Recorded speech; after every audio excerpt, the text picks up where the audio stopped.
Welcome back to the JN Show. I'm Jeff Nethercott, the team leader with the JN Real Estate team. And on this show today, we're here to talk about 2024, what we saw in the real estate market. And now that we're here in January 2025, how things are going in the market today and what we can kind of expect in the next few months.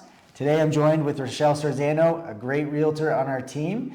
And here she is to introduce herself. Awesome. Thank you so much, Jeff. Hello, everyone.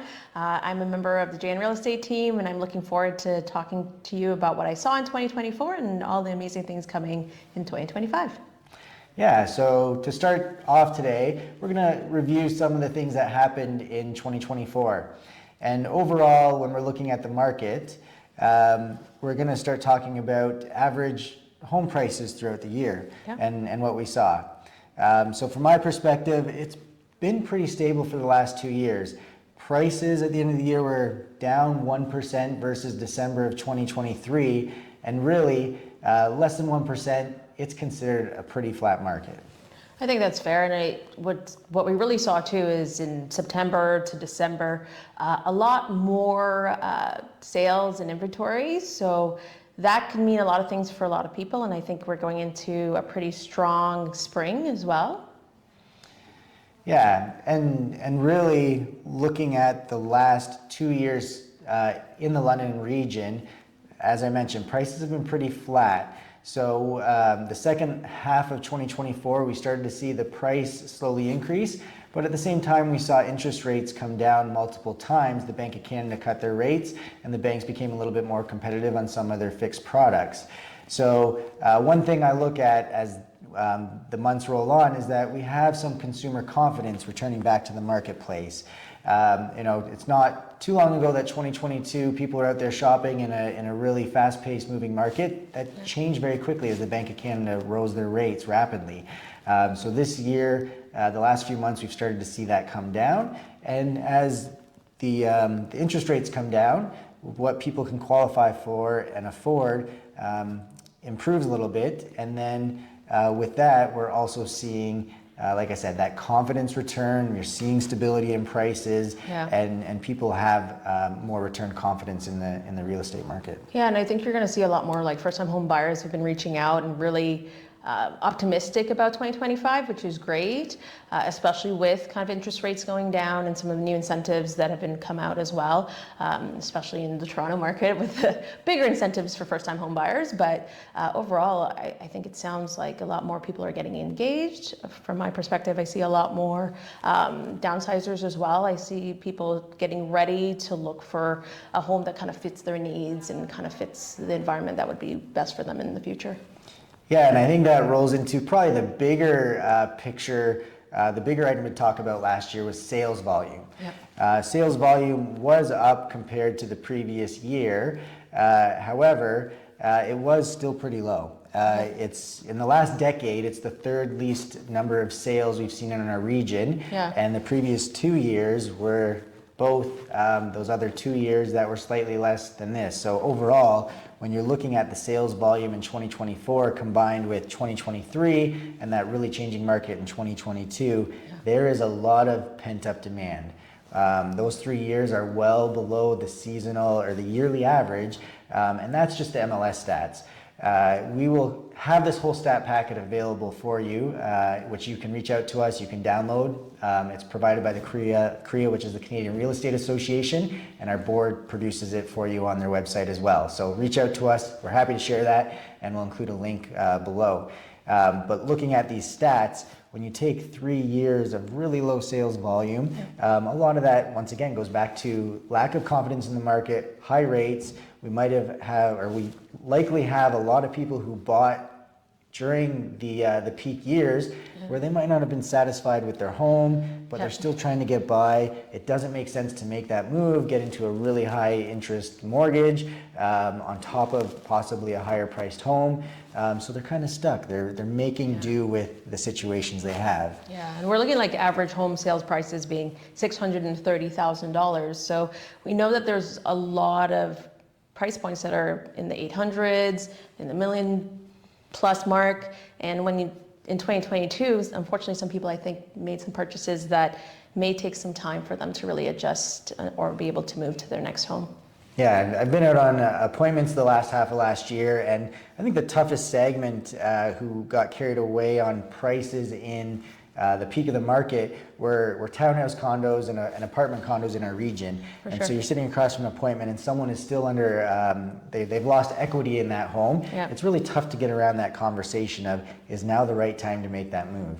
Now that we've had some changes enter the market from a lending standpoint from the mortgage world, people are qualifying for a little bit more. It's starting to make sense that they can potentially break a mortgage that's at a low interest rate, because the ones today are fairly comparable versus 12 months ago. They were almost another 2.5% higher, which doesn't incentivize someone to change their living arrangements, even if it's for the better of their needs. So I'm thinking that's poised for a lot of movement from people who have been making do with their current living situation. Now, with that sales volume, if we break it down by segment, the majority of the activity in the marketplace still really happened below that $650,000 price point in London and surrounding regions. Yeah, I feel like last year, a lot of the sales that we saw, especially the sales that were quick sales, or a lot of activity on the sales were around that 600 price point, and definitely homes that had the ability to have either a secondary suite or the ability to have, additional family members really helped with the price point. Those seem to move really quickly, and there are definitely some areas that also seem to have some good opportunities as well. Yeah, and because another stat we track quite a bit is days on market and levels of inventory. And we've seen that, once again, that's been remaining pretty stable, so no big changes or surprises last year based on where things were with the interest rate. But it's very, real estate's always very local, and it's very price sensitive right now. So when you look at days on market, a little over a month, I would say the higher your price goes, generally you're expecting to be on the market a little bit longer right now. And of course, if you're below that 600 mark, inventory is a bit tighter. Buyers seem to have more that they're qualifying for with every rate cut. So we're starting to see that market heat up in the latter half of 2024, and that's really what drove a lot of the sales volume and sales stats in the second half of the year. And that's really, I think, kept inventory low from the new build construction side. Yeah. Like driving around the city of London, you don't see a lot of new houses being built at the moment.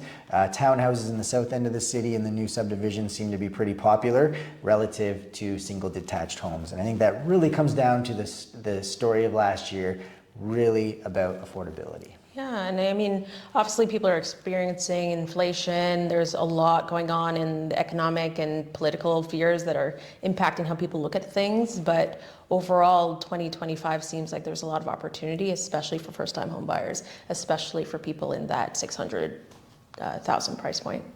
Okay. Do you think there was anything in the market from the real estate side last year that was a surprise to you throughout the year, whether it was consulting with clients or the market as a whole?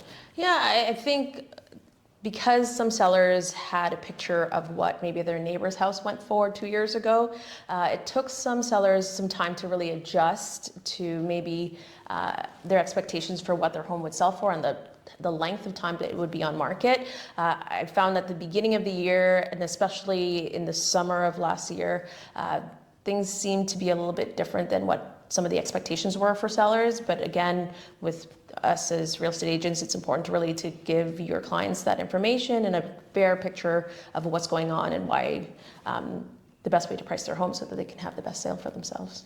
For sure. And I'd say, looking at last year, I didn't really see anything that was a surprise based on some of the economic factors, the interest rates, the job and job rates, as well as inflation, the government trying to get that under control. It was, when you look over the last decade, it was still a relatively slow-moving market because there was a lot of uncertainty. But you had two facets of sellers out there. I think ones who were ready to make that lifestyle change, get into a home that better suits their needs, and there was others who were in financial trouble. So from time to time, you would see people selling homes quickly at a below market value price just to move it and get out of their situation, and those seem to get a lot of attention in the marketplace. It was a year of patience. A lot of people, especially in the higher price points, it It was all about making sure you found someone who appreciated the value in your home, unless you were in a position where you absolutely had to make that move happen. Yeah. And those come across all the time. It could be someone relocating for work, someone in a More tight financial children, situation. For sure. Life changes, and so I think last year may have been a little bit different in opportunity for some people, but overall, I see that 2025 seems like there's more momentum and more families getting ready to make that move. Yeah. And looking at new construction neighborhoods in the area of the city, I think we talked on that a little bit. Yep. I don't think there was any neighborhoods that were super hot and compared to others unless they were price sensitive. Like there's areas in the city of London and some of the other communities that we serve that they have more townhouses or more detached houses in an entry level price point, and those areas seem to move a lot quicker. But if you compare certain markets or certain areas in our market like Byron or Lambeth or Sunningdale, like relatively year over year, no surprises there. It was still a little bit slower, but towards the last, I think, 30 days or so, we've seen market activity pick up in those neighborhoods where the average price point is higher. Yeah. I also thought like St. Thomas really seemed to have a lot more engagement, a lot more buyers kind of interested in moving outside of the city from London or moving from new cities. So I think St. Thomas area, especially kind of Orchard Park, more the southern part of St. Thomas was doing really well. Yeah. And overall in the whole region, that London, St. Thomas and surrounding communities, it was the highest amount of listings we've seen in the last decade in the whole year taken. However, as we finish off the year, we're still at the same sales to listing ratio or very close to it as the previous year.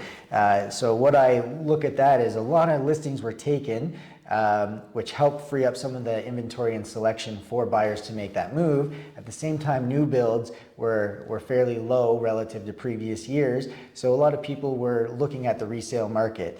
Our sales didn't blow anything out of the water. Like I said, for the last 3 years, they've been pretty low. But we did have some people who tested the market, sat on it for a while, took their stuff off. So the sales to listing ratio was a little bit lower in the whole overall year. But when I look at still the record low sales on top of, and not necessarily record low sales, but very low sales volume in our region on top of the highest number of listings taken in the last decade, I do believe as we turn the calendar here, there are still some opportunities for buyers in certain segments out there. Yeah. But it is very specific to that individual listing. Are you the best one that you're comparing to when it comes to your neighborhood? Those ones are generally going to get a lot more attention. So you have to be very sensitive as to how you're pricing and the features of your home and how you showcase them to the buyers that are entering the market more and more every single week right now. Yeah, and about in 2024, for me, it was interesting with the sold with escape clauses that we started to see. Different ways that buyers were given opportunities and sellers were accepting new conditions that really still gave them a great opportunity, but it was a different process for them purchasing or selling their home. Yeah, experience definitely helped with a lot of negotiation and thinking a little bit outside the box, which if you've been in the business a lot longer, it's not necessarily thinking out of the box. It's going to what happened before our market really shifted to a high seller's market in 2018, but going back to being a little bit more creative, but also making sure you're doing due diligence on behalf of your client to make sure that things line up when you're having that conditional to sell your home. So Absolutely. yeah, we did see a number, I'd say a lot more of those where the seller was confident enough that buyer, if they were selling their home, was going to move it at that entry level price point, where the year before we saw those, but not as many, because I don't think there was a confidence that even that entry level home would move. Fair. Yeah, absolutely. Yeah. As we turn the calendar here, everyone always wants to predict the future. There's a lot of great information out there, stats going around. We're going to give a little bit of our thoughts on what you can look and expect in our marketplace in 2025. And I think before we go there, we've got to wrap up where we really finished off in 2024 as far as a big announcement from our government that made changes to the mortgage qualification. And two key things that I think will have an impact on our marketplace really come down to the ability for first-time buyers to amortize their mortgage from 25 to 30 years if they're putting less than 20% down. What that allows a buyer to do is lower, they can now qualify for a little bit more because their monthly payments are a little bit less, making that home just a little bit more affordable. Absolutely. I mean, it's a great opportunity for people to get into the market and give some new people the chance to have the opportunity for home ownership, right? Yeah, and as you see that segment of the market continue to heat up, what we naturally see is that move-up buyer having the opportunity, because now their home is sold, there's more buyers looking at their place. Now they also have the opportunity if they're moving into new construction. So first-time buyers can qualify for the longer amortization, but now if you're buying a new build, you can also qualify for the longer amortization. You don't just have to be a first-time buyer, which we'll see a lot of those are generally move-up buyers. They now, like you said, have had another kid. Maybe they're bringing a family member in that they're taking care of in their home, so they need that bigger space. So that allows them to purchase that new build at a slightly more affordable amount. And as well, the key part there is what they can qualify for also allows them to buy slightly higher price home than they could the previous year. So yeah, that's, I think, what's going to set up a lot in our marketplace. The other big announcement with the mortgages was CMHC insured mortgage. It capped at $1 million, so over $1 million you could not have an insured mortgage, which means you had to have at least 20% down. They have now moved that up to $1.5 million. I don't think that will have a huge impact on the London region based on our average sale price and what someone can get out there. However, we do see people moving from the GTA as they slowly get priced out of that neighborhood. As that heats up, because this rule will have a bigger impact in that region, they will turn to London and see that, I can get more house down here if my work lifestyle works. London is a great spot to come down. And we've already seen in the last 2 weeks, as this calendar has turned, a number of Toronto buyers down in our marketplace scoping out and seeing what they can afford. Yeah, and I think a lot of the new construction, not a lot, but some of the new construction also has opportunities with secondary suites, townhomes that have a lot more room. So we're seeing people come from the GTA, but they may be coming with their family, and there's also opportunities for them to have a little bit more space than they would have in other areas of Ontario. Yeah. So do you have any predictions on what we're going to see this year from either a price or a volume standpoint? I think that the big thing that we need to really think about is that we do have a lot of an aging population that needs to maybe find a more accessible or a smaller home. And as that continues to change, I think a lot of homes in that middle point, 600,000 to 800,000 price point will become available for those people who are moving up. So I actually think it's really going to help us see a lot of activity, especially in the spring and the summer of 2025. Yeah, some of my thoughts for this year are, this first quarter to second quarter is likely where we'll see the largest volume of sales, as we're these big announcements and changes that happen in December to the mortgages and the rates have been pretty stable, but they're in the mid fours for most buyers right now. That we'll start to see those people who have been putting up with their homes and they need to change their needs for those, like you said, those in-laws that or family members that might be coming to live with them. We use the term in-law suite, so that's what first came to mind. But it could be your own parents coming into your house. It could be a sibling, a lot of different situations. But I think we'll continue to see that secondary suite become pretty important, or that additional rental unit to help make things continually more affordable for those buyers. But on the same token, we'll start to see that we have more entry-level buyers coming back to the market under these new rules, under these abilities to qualify more, and that will start to stir the market up. And we're usually like a 60 to 90-day lag behind into that move-up buyer and that new build category. So really, as we look at the calendar right now and look at the stats out there, we are starting to see sales already pick up for January and the number of buyers actively out there searching. So I think that will be a trend that we really see right into late spring, early summer, and then it'll likely remain pretty stable for the rest of the year. I don't think we're going to blow sales stats out of the water this year. I think it'll be confidence has returned to the marketplace. People are going to find the houses that meet their needs today, and then we're really looking at prices. Probably a 6 to 7% price increase is what I'm seeing out there being predicted for our region, and that's a pretty stable, healthy growth, especially after 2 years of pretty flat prices in our region. Absolutely. So I think that's going to help really stir the number of sales we see. We have almost 3 years of pent-up demand out there. So I do imagine our sales volume will increase and we'll start to see a lot more houses selling. But I think the big story will be how many people bring their houses to the market keep that balance in check. And I think also not only London specific, I think there's going to be some really great areas, Strathroy, Mount Bridges, Elgin County, that are going to really see a lot of activity, especially as people maybe want to be closer to water, maybe people want to have a little bit more acreage. So I feel like those areas will be busy, especially as the weather gets nice. Not today, but as the weather gets nice. And a couple other things that have been flat for the last year or two with the high rates is houses that need some renovations or update. I really think there's going to be some great opportunities for buyers out there, because now money is a little less expensive than it was a year ago. So buying a house where you can do some renovations, not everybody's going to want to do that, but now it's more affordable than it has been. So those properties that need a little bit of work have been sitting on the market a lot longer than others that are move-in ready. I think there's going to be some opportunity where those start to turn a little bit quicker throughout the year.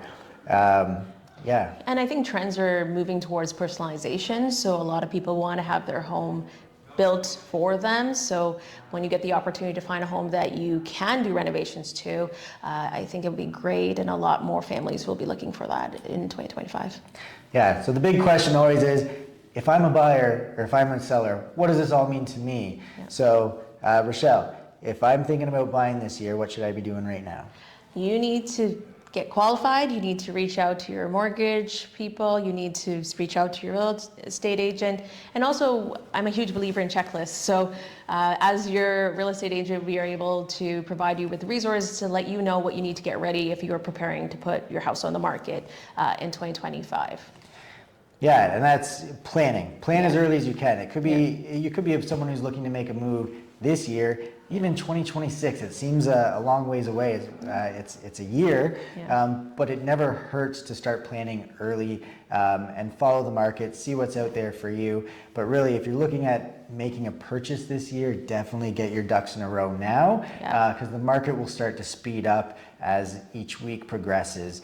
And having that solid plan, you can qualify now with a great lender, and then if the rates do improve, you have that opportunity to have a better rate prior to your closing if that becomes available. So yes, I would say make a plan. Don't just go out and randomly look at houses. Sit down with your financial picture as well as your realtor, and let us work together to make sure that you don't make a quick rash decision.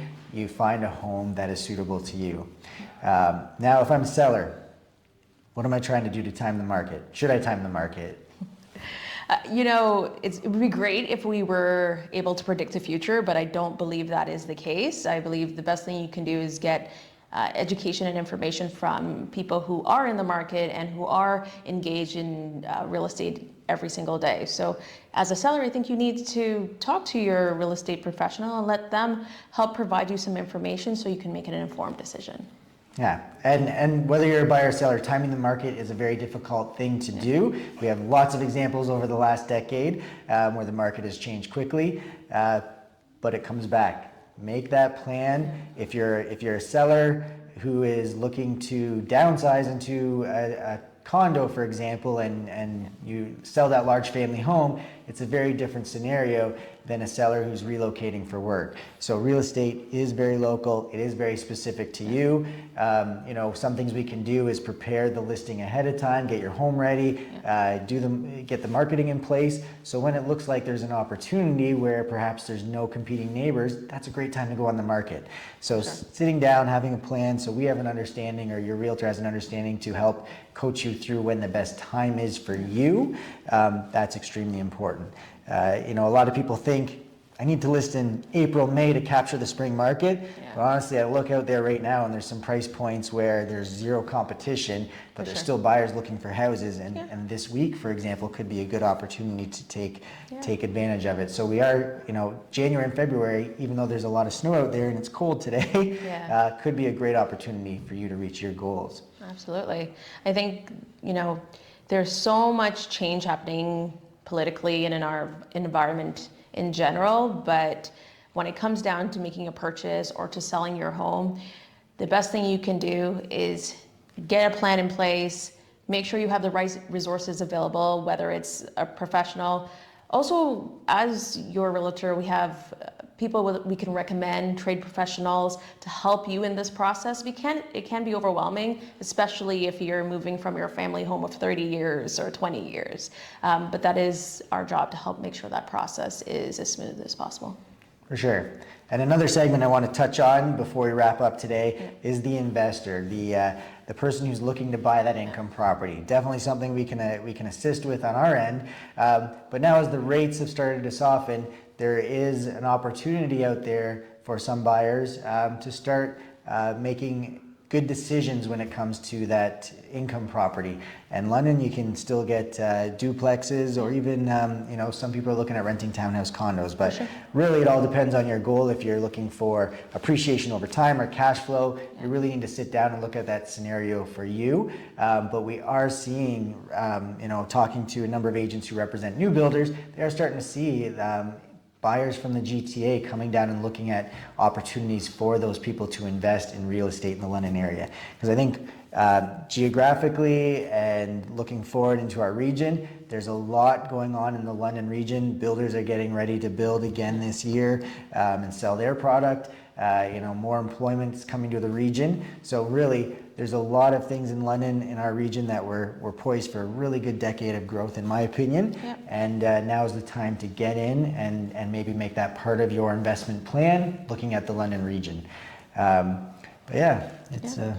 I think with London specific, we have a university, we have a college, we have access to a lot of new companies moving, Amazon, and new car dealerships coming to our area. So I think we will see regional hospitals as well. Yeah. There's a lot of people, for sure, that there's a lot of opportunity in regards to investments properties. And there's also a lot of really nice areas. I think there's areas in Northwest London, some areas in South London, that really you will see a lot of lovely new townhomes that it would be a great opportunity. Yeah. So as you're watching this, comment below. I'd really like to see what you think your predictions are for the London region real estate. Always good to hear from our viewers and those who have some thoughts on the marketplace. But yeah, we'll share once again the stats specifically to our region. It's a great resource. And then there's a lot of different stats that are going to be specific to you. And every time we go out on a listing appointment, we're looking at the big picture, but then we're looking at your neighborhood and comparing apples to apples so that you have a great marketing plan for your home.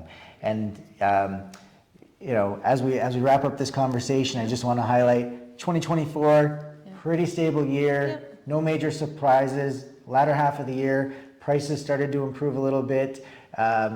Interest rates came down, and then we've had some big announcements to wrap up the end of the year that make home ownership a little bit more affordable for those new-time buyers, first-time buyers, and those getting into the new housing market. So I think we're poised at the beginning of the year here for a strong marketplace as 2025 rolls out, from a number of transactions picking up, a number of people looking to make their arrangements for their lifestyle and their needs throughout the year. And then prices they'll start to rise faster than they have the last 2 years, but it'll still be a pretty stable, healthy market in our region from that standpoint. But plan today, and have a successful year if you're making those plans by getting ahead now and not waiting until the spring market. Sure. So yeah, as we wrap up, you can follow us on Making Big Dreams Happen. We're on Instagram, Facebook, find us on YouTube. And we look forward to hearing your comments below. And we'll be sharing some other educational events and moments throughout the year. So be sure to stay tuned in. All right. Thank you for joining us today, Rochelle. And look forward to serving a lot of families this year. Yes, absolutely. I think 2025 will be a great year to connect with a lot of families and really help a lot of people. So I'm looking forward to it.